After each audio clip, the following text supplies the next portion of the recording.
Ben birinci katta oturuyorum anlamı. 81 yaşında annem var. Kadın eli ayağı titriyor anlamızın. Yemeği de içmeden kesildi kadın.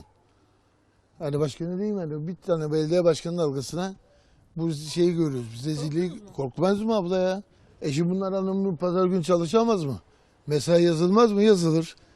İstedikten sonra belediye başkanı anlamını teklif verse onlar konuşsa dese ki böyle böyle hani gidin çalışın. Çalışmayacak mı adamlar? Çalışacak. Mesaisini alacak.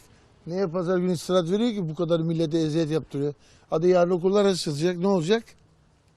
Eğer dün okullar olmuş olsaydı çoğu insanımızın burada sele kapılırdı abla.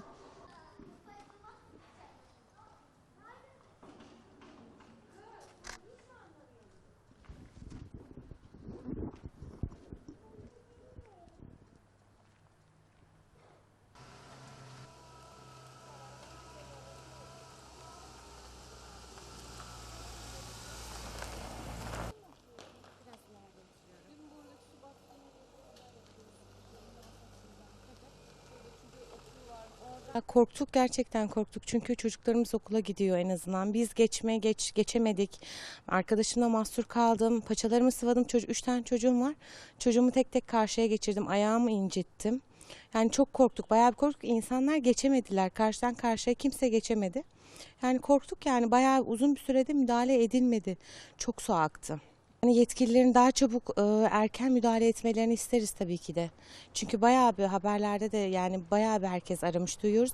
Kimse gelmedi, müdahale edilmedi yani çok geç müdahale edildi diye böyle konuşuldu, konular oldu.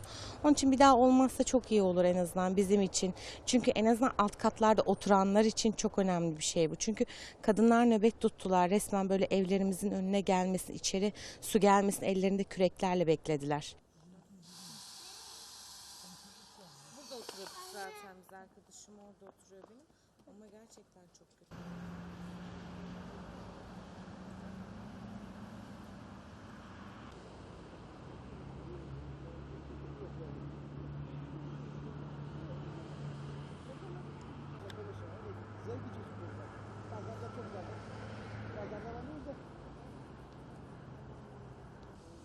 Akşamdan yakalayamadım.